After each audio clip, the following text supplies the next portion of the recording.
Perfect. Yeah, perfect. We're recording. It's just on the screen.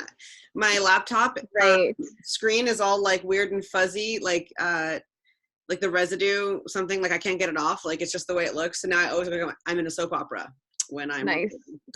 Well, I can only like half see you because the sun is shining right onto my screen now. But you look beautiful. Well, you look very like, I'm into it. So this is really exciting. So we're having a conversation today on Zoom, which is going to be about sustainable, ethical, slow fashion and fashion revolution. And I'm Rachel Fowler for those of you who are watching, and I'm Chloe Jackman for those of you who are watching. I just want to say that too. And we're so professional right now doing our interview here. I am sitting in a golf course because I find great joy in the fact that this beautiful space that used to be taken up by too many white men is now a democratically available space that anybody can walk in and sit in and play in. So I love that, and I'm spending more time here. Are you gonna roll? I would like to see you roll down, like what you used to do when we were kids, like down the hill, style.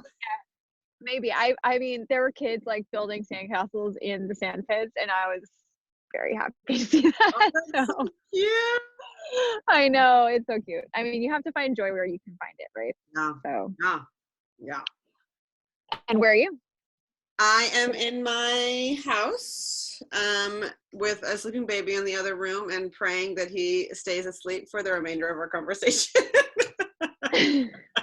But I am in my house, which happens to be a block away from Rachel's house and a block away from both of our businesses.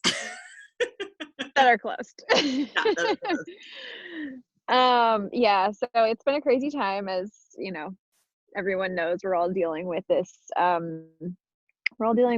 crazy worldwide situation in our own ways. So what are the things, I mean, just like out of curiosity, I feel like you're so good at creating joy and creating joyful moments, and what are the things that are giving you joy right now?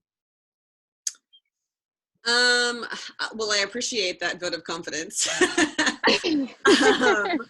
I think that I'm a very sarcastic person, and so sometimes I get confused for being a joyful person because I'm always making people laugh, but I don't know, it's just my defense mechanism.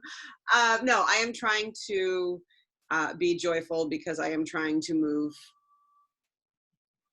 forward and evolve and rise up in this intense situation. And so the things that I am finding joy in are moving my business and my creative juices and energy in a direction that I've wanted to move them in for a couple of years now and just not had the time and space to do that. And shelter in place, quarantine, COVID life definitely gives you some time to refigure and reconstruct, your view of the world, the way the world views you, and how Chloe Jackman Photography is going to come out the other side of this, and how that looks. And so that's really what I have found joy in, because I was really sad for a while. And I've decided to move forward in this space. And I'm not saying that I'm not going to be sad, or that I'm not sad at least once a day. But and chatting with you about ways that we can evolve and figure this out has been super helpful. I mean, we talk like almost every single day about like, okay, I have this other idea for you, and I have this other idea for you. Surrounding myself with people whose brains don't turn off like mine. That's what I'm doing to find joy. Yeah, no, I mean, I think that, like, just honestly, the taking steps forward every day and just being like, okay, what little thing can, like, I don't know, for me, it's just about like keeping moving. Like, I mean, there's a lot to be said about, and I think being like, part of the reason I like the word joy is because it's not just like being happy in the face of like lack of problems. It's like, okay, things really suck right now. There's a lot of reason to be angry. There's a lot of reason to be sad. There's a lot of reasons to be depressed. And all those feelings are super valid, and we need to feel them and experience them. And at the same time, you know, by focusing on the things that we can do in this moment. And I think, you know, you mentioned at the beginning of the call that you're always giving other people joy, which I think, I don't know, you know, like whether it's through jokes or sarcasm or anything, it's like the fact that you're able to pass on so much joy to other people, I think is something that I really celebrate about you. Aw. So, you know, I think for me, it's like, yeah, I find that inspiring as well. Just, okay, looking at all the things that are like, you know, really messed up around us, and, you know, finding motivation to just keep going forward in whatever ways we can. And using this as a time to really rethink what our priorities are. I Mm-hmm. mean, it's the only sort of like spot of brightness that I'm finding right now. So I'm just kind of, I keep clinging to that and being like, okay, what can I do? What can I do? You know, I have to keep myself busy, but at the same time, you know, focusing on, but, you know, not ignoring like the feelings and not ignoring the problems, but finding the motivation to kind of create change and create inspiration and create joy. Yeah, So that's a really good. yeah. Yeah, that's a good way of looking at it. And I just blend all those words around happiness into one meaning. But you're right, it isn't that. Joy feels like a collective feeling. It's an all around. Mhm.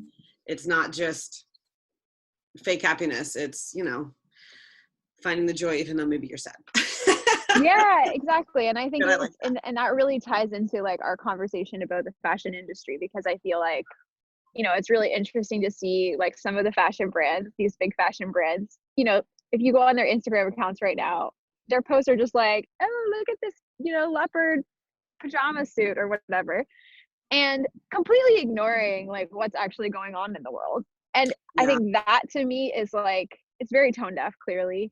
And people are getting really mad because they're like, you're trying to sell me this leopard print jumpsuit when I really need, you know, like when I'm going through this immense suffering and when my community is going through this immense suffering, you know, not even taking away the fact that a lot of those brands aren't paying their workers and there's all these human rights abuses and you know, all this stuff. And it's like the nerve of companies to go and just try to pretend like everything's okay and just put on this false sense of happiness.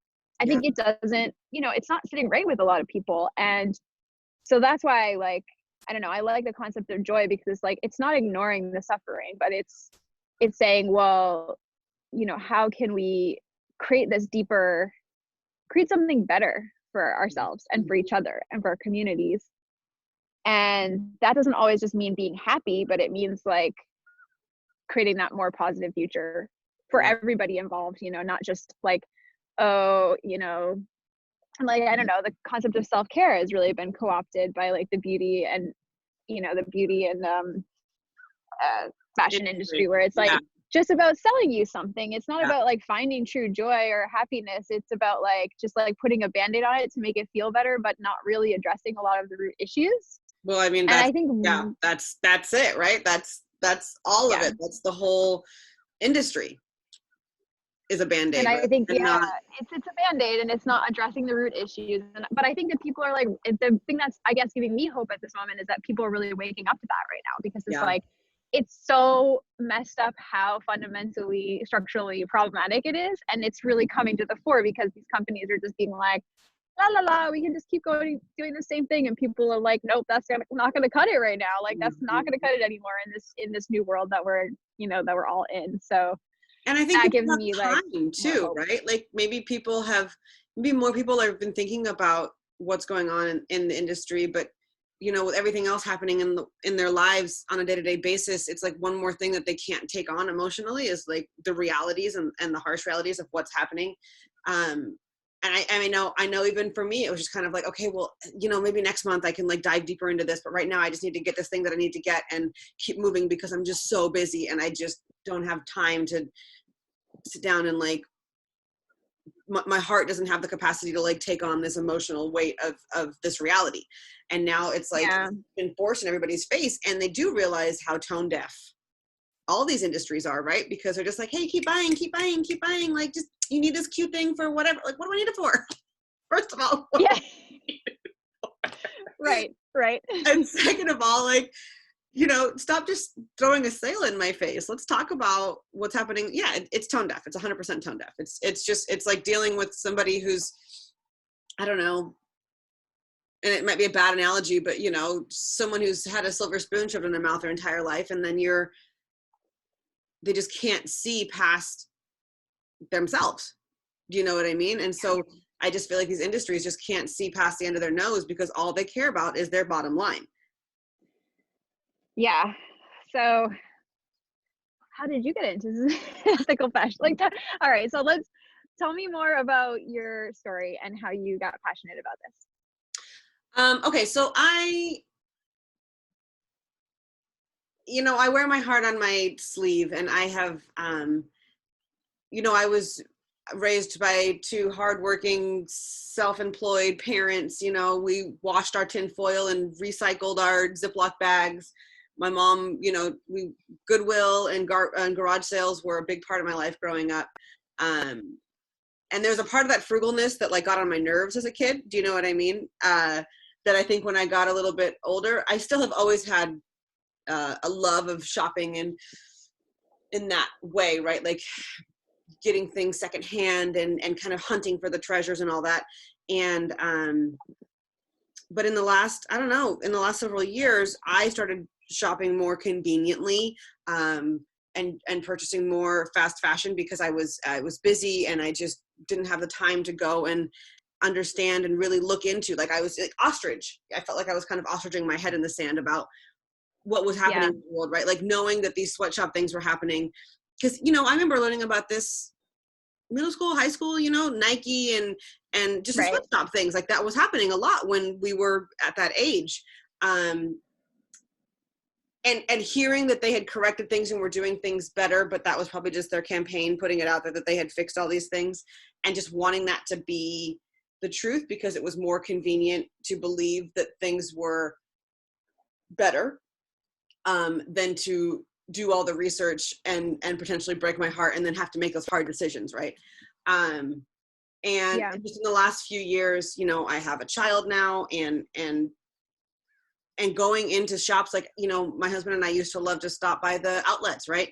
And in the last 4 or 5 years that we would go there, we were just like, there's just so much shit everywhere, and it's just got holes in it, and it's like, it's just piles of clothes that they're just literally just like, give us the money for this stuff, this, tissue paper thin t-shirt that you're going to wear once. We're looking at Forever 21 and just understanding how much water. I think the drought is what really kicked it up for me again, right? Because it takes so much water to create the fashion that we wear.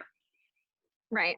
And we don't have endless amounts of water as a human race. Like, we are depleting all of our resources. And so that really kind of kicked it into gear for me and really made it prevalent for me in my face. And then I've been sharing a space with a vintage clothing store owner who really is passionate about not consuming fast fashion, and as a vintage store, really just coveting pieces and capsule wardrobing and just doing it that way. And then I connected with you, who creates ethical clothing and sustainable fashion with the remnants of this mass consumer market. And now here we are, fast forward into the middle of a pandemic, when I really have time to sit and think and look around and understand that the whole makeup of this entire thing is changing, and really wanting to be passionate so that the other side of this, when we come out the other end of this, the fast fashion is the then, the pre-COVID, the PC. Yeah. We are moving in a sustainable, ethical, woke ass trajectory towards, not just being mass consumers and being people who are thoughtful about the things that we put on our body, in our bodies, and how we treat this planet that has clearly sent us to our fucking rooms and said it is time for y'all to think about what you are doing, because you are all bad. And once we come out of our timeout, that we are awoke. We are woke and we are paying attention to what's happening. Yeah. That's my long version of how I got. No, that's amazing. And I mean, I love it. And I think it's so interesting how things all really tie together. Like, I had a very similar experience as you growing up where, you know, well, so I used to make my own clothes when I was younger. I started making clothes when I was like, I don't know, 10. I made my first Halloween costume. And I used to buy a lot of secondhand clothes too, and I got really into thrifting. And then, you know, making my own clothes, I was kind of like, you know, it takes like 5 hours to make a dress. Like, how can these companies sell this for $3? Like, there's no way that like someone could ever be paid fairly making these things. And you know, I kind of knew in the back of my mind that this wasn't quite right, but I had no idea like where to start with it, you know? And I think that's where a lot of people are right now, where it's, you know, when you first start learning about some of the problems in the industry, and you know, I think I kind of feel like people subconsciously know a lot of times that it's not right, because it's like everyone wears clothes, and I think like making textiles, there's a kind of energy that's put into those clothes, and I think that when you put that on your body and you don't know where it comes from or who made it, or you know the chemicals that are in it, like you kind of know that that's something's wrong there, but you have to like turn off a part of your humanity to kind of feel okay about that. And I think it's this like disconnection between, like, we have to basically make that cognitive dissonance work. We have to cut off like a part of our humanity. And I think that people get very overwhelmed, you know, by that, and they sort of like turn off that part of their brain because they don't know where to start. And there's so And much I get that. we're getting, like there's so much happening, right? There's so much sadness and you know, war-torn countries and starvation and all of these things that it's just like, I can't, Yeah. I can't, because how do I get out of bed every day? Totally. And I think also, like, I think there's a lot of, I mean, one of the things I find that I'm, you know, learning more about myself is that there's a lot of emphasis put on the consumer having to make better decisions. But in a lot of cases, the consumer is just as exploited, maybe not just exploited, but a lot of consumers are being exploited as well, because they're being exploited by marketing that's very unhealthy, creates terrible stereotypes about beauty and body image and race and class, and specifically kind of forces people, female gendered persons, to be conforming to certain stereotypes. I would say, you know, there's all kinds of messed up manipulation that happens to consumers as well.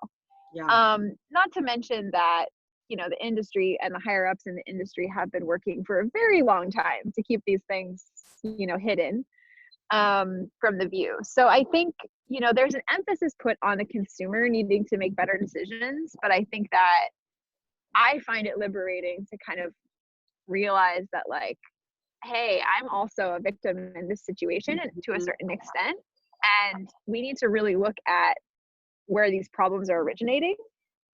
Yes, like, consumers can make better choices, and yes, we can, you know, work to liberate ourselves from those, you know, mental patterns that we've been trapped in.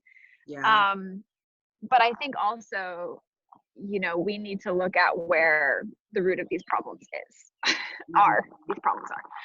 So I find that liberating, where it's like, okay, you know, not to put the blame on myself. Like, yes, I want to make change as much as I can, but not feeling guilty about things that are to a certain extent out of my control, and then try to make change where I can. Yes. So, and if everybody did that, right? Yeah. So I'm kind of, you know, you have talked to me before about, you know, what kind of steps people can take if they want to just think about, you know, how to come, like, I guess, how do we make making change approachable to people and accessible? Yeah. And that's the part,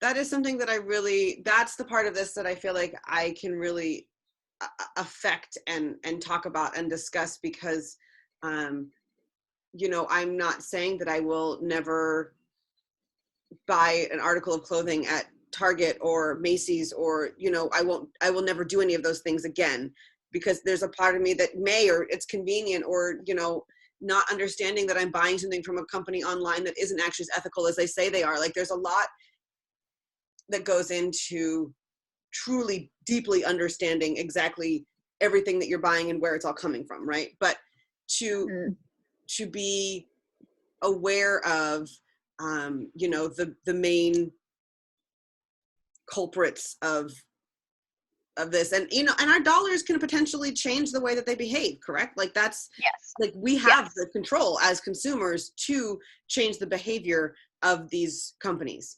And so I am just really wanting to learn what I can as I can from leaders like you. And it's like it's Ethical Fashion Week, is that what it's called?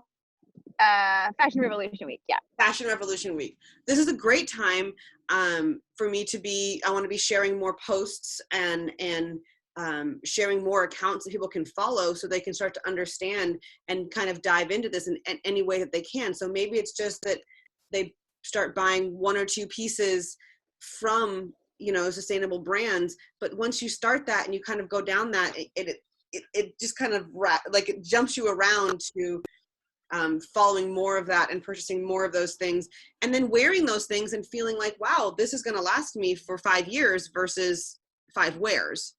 And understanding that investing your dollar into something that is quality and made by a real, not a real person, that's not the way I said it, made by a person who was paid fairly and you paid a fair price for that item. I think that whole thing feels good. And then it becomes a statement piece, right, that you talk about, because that's the other thing I find about a lot of this beautiful fashion that I'm finding through my connection with you is that these pieces are beautiful and people stop you on the street and they want to talk about it. And then it just becomes this like conversation that continues to unfold, because you are then wearing that statement piece, and then that statement is bringing up conversations that are then happening around dinner tables and then spreading that word further. I think it's going to be a grassroots way to involve more people in this, a grassroots way that has just been catapulted by this quarantine and the realities of what's happening. But I want to make this approachable for myself and for other people. I want to go forward learning more about this and not feel like it's the only way to live, but it is the way that I want to spend most of my energy. It's very similar to the way that I stopped eating meat. I stopped eating meat by initially just eating meat that I knew was like I could buy at the farmer's market or that was sustainably raised and things like that. And when I talk to people about it, I'm saying, I don't say like, you need to be a vegetarian, but I do say if everybody ate meat once a day or 3 times a week versus 3 times a day, the whole world would change. Yeah. Everything would be better. The planet would be healthier if that was the shift that we made. So maybe people start by just buying 1 out of every 3 things from a sustainable or ethical fashion brand. That will make a shift.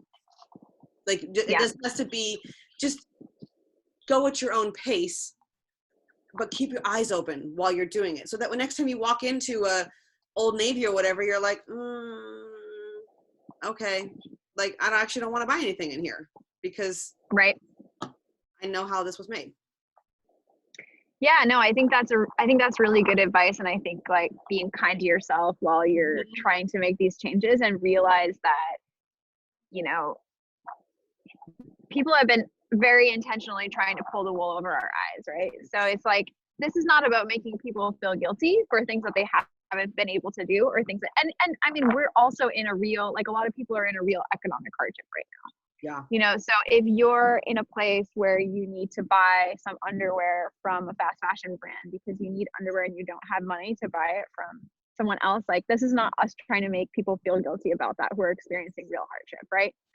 This is about, okay, if you have the ability and the privilege to do so, then this is the decision and I typically like to try to speak to people who have like more, either as much or more privilege as me when I'm talking about these things, because I feel like, I do have a lot of privilege and I don't have a lot of money, but I clearly have had like a lot of, advantages and so forth that other people haven't. And I think if I can, save my money and try to put it into more sustainable pieces, then, you know, and I buy a lot less clothes, and I also run a clothing company, so I get, you know, the advantage of having clothes from my own company. But I think that it's more about like buying less and really investing in the things that you want to keep for a long time and that are going to last you longer. But also it's according to what you are able to do. And if you have more privilege, then you buying more sustainable clothes makes more sustainable clothing more accessible to other people who don't, right? Yep. Because garment manufacturing is all based on economies of scale. So if, you know, like the factories that were to produce these larger brands all of a sudden got a huge demand for sustainable clothing, they'd be able to produce it at a much larger scale, and the prices would actually go down. So, you know, my brand is a little bit more expensive because we're producing it's partly because we're paying a lot more, we, you know, get better materials and all these things, but it's also partly because we're producing at a really small scale. So, you know, if people with more privilege and more access, you know, and that's not just financially, that's also about, you know, the ability to know and the ability, the time and the energy to do the research and things like that. Like if you're able to do that and you have the money to spend on more sustainable goods, that actually makes it more accessible for everyone. Yep. So, you know, I think that again, like the people with the most and the people who have benefited most from these power dynamics have the most responsibility to fix them. And that's my, you know, personal take. And I'm speaking like, I mean, that goes for me and that goes for, you know, people in my community, but I also like want to just be really clear that there are people who might not be able to do these things, and this is not, you know, trying to make those people feel guilty. Yeah, for sure. So yeah. But there are things that they can do, right? Which they might already do, which is, you know, buying secondhand and things like that. Or something I used to do with my girlfriends, and I've done it for years, is have clothing swaps. So you get together and it's like, hey, I don't want to wear this anymore. Yeah. And I don't want to throw this away. And I know that you liked this. Like, let's get together. And then you make this great evening out of it. And, you know, then we would always donate. And I would always push to donate to like a women's shelter with the clothes that were left over that nobody wanted at the end. But, you know, there are just all these different ways that you can be involved with helping make that change. Go to Goodwill or Salvation Army instead of TJ Maxx. Yeah. So I think you're breaking up a little bit on my side. Am I breaking up? No. Okay, great. Yeah. Yeah. And I think also the other thing is there's lots of ways to get involved in this movement without spending any money at all. So there is, you know, I think one statistic that I always like to mention too is that 70% of a garment's carbon footprint actually comes from how you wash it. So a lot of times, like just keeping your clothes longer and washing them better, like less often and on the right cycles, not putting them in the dryer when you can avoid it, that actually significantly reduces the carbon footprint of that garment overall. So how you take care of your clothes and keeping them for longer is probably the best thing you can do for the environmental side. Interesting. And there's a plane flying over my head. Oh, I was with it today and I was like, oh, I hear it. Oh yeah. And I was like, dude, I haven't seen a plane in so long. I know, it's weird. I mean, I guess it's probably like a private plane or something. Whatever. People are doing that still, apparently. Of course they are. Privilege. San Francisco. Yep. But anyway, so that's one thing I would say, like how you take care of your clothes is really important. And then clothing swaps are an amazing way to do it. Mending your clothes to prolong the life of them. And then in terms of clothes forever. Yeah. In terms of in terms of the labor rights side, there's a lot going on right now that you can there's a lot of social activism going on online that you can participate in. There's a number of petitions going around, which will include some links. Yeah, I was going to say, please include all those links.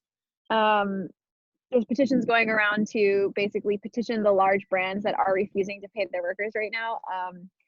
to petition them to pay their workers, which is like not something we should have to ask them to do. Like, this is work No. that's already been made and they're refusing to pay for it. And some of those goods are already in the stores being sold. So that's basically slave labor, because they're goods that have not been paid for. And like like the people at the top who are refusing to pay are continuing to line their own pockets that don't need to be lined. I mean, yeah, no. I mean, the fact that some of these companies are getting government bailouts while they're saying, and these people, these are some of the, so, of the top 10 richest people in the world, 6 of them have made their money through the fashion industry. And some of those same people are saying that they can't pay their workers right now because they don't have enough money. And I'm like, okay, so like I wrote an article about this, but so Jeff Bezos, for example, he has, I think, right now $115 billion of net worth, and his company is becoming more valuable while this is going on. And, he has enough money. $115 billion is enough money to pay all of the 40 million people who are in modern day slavery for an entire year. Wow. And for them to say that, for Amazon to say that they can't. Now, with Amazon, it's a little bit complicated, right? Because they're selling products made by lots of other companies. So it's a little bit complicated, but Amazon has labor rights abuses up the, and he just doesn't pay his fucking employees enough. Yeah. I mean, and people are getting sick in the warehouses. I mean, it's a whole thing, but all that to say, there's a lot of things you can get involved with online right now that are not necessarily just like buying stuff. So if you're like, I don't want to buy things, but I want to help and support this movement, I mean, sharing things on social media, petitions, all that stuff really helps. So like, even for me as like running a small brand, if people share our posts, that effectively gets us more views, which is like, that's super helpful to a small brand, right? And so if you want to, support the brand, thoughtful and educating as well, which I think is another important reason to be sharing what you're saying, because it's an important message and it helps create that education that people need. Like that whole the taking care of your garments. Have you done a post about that recently? Because you should. Noted. But yeah, so tell me, so let's I just want to ask you a little bit more about the photo shoot that you did last week. So you titled your photo shoot "The Death of Fast Fashion." So yes, I just what like does that mean to you? Until then, I was like, "Death of Fast Fashion, let's go." My husband is wonderful at taking us driving around the city during this crazy time, and he took us to, excuse me, my kid was up at 4 a.m. He took us to Union Square a couple weeks ago, and everything was boarded up, and it was crazy. And actually, when we went back to do the photos, more things were boarded up than were the time before. And so it's just crazy to see Union Square like that. Union Square is not a place that I go to anymore, really. Malls aren't a place that I go to anymore, really. Yeah.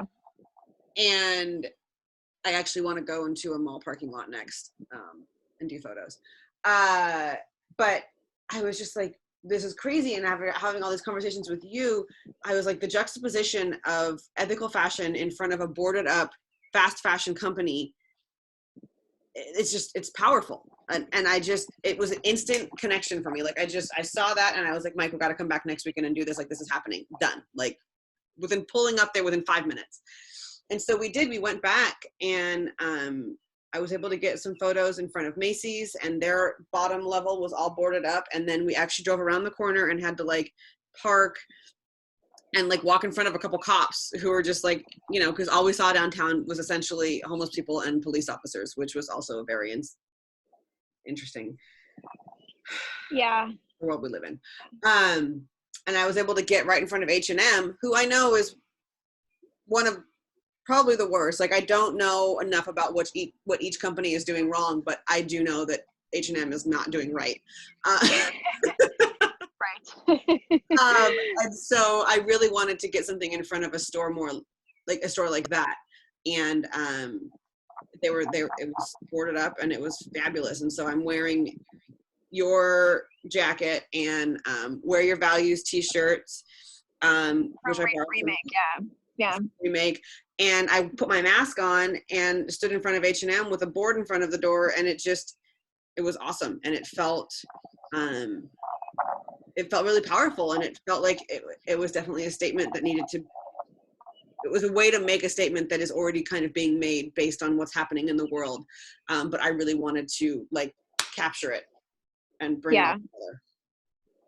It's so exciting. Well, hopefully we'll get a chance to make some great content with some other sustainable fashion brands in the coming weeks. So for those of you out there who run awesome, sustainable, slow fashion brands, get in touch with us. We're going to be doing a couple more photo shoots. And it's going to be great. So, our goal, me and Chloe, as you know, have been trying to get out there and promote the people who are doing awesome work. It's about, it's about calling out the people who aren't doing the work, but it's also about like creating that joy and showing, that there can be beautiful, creative, fun clothing without exploitation, because those things don't have to be simultaneously true. We can create beautiful things and that really honor the people who make them. And that's what we want to, that's, our way of kind of bringing joy into the world. So we want to work with you. Yes, we do. Send us goodies. We'll make it happen for you. Exciting. Yeah. It's very any last thoughts? Can you throw in some of that, the sarcastic gems for us? I don't know. See, I'm not good on the spot. I know. It just pop out of me. Just like, this is our time, right? This is our time to do something. If we're gonna do it, I'm feeling super motivated now that I've brought a human into the world, and within his first year of life, the entire world shut down.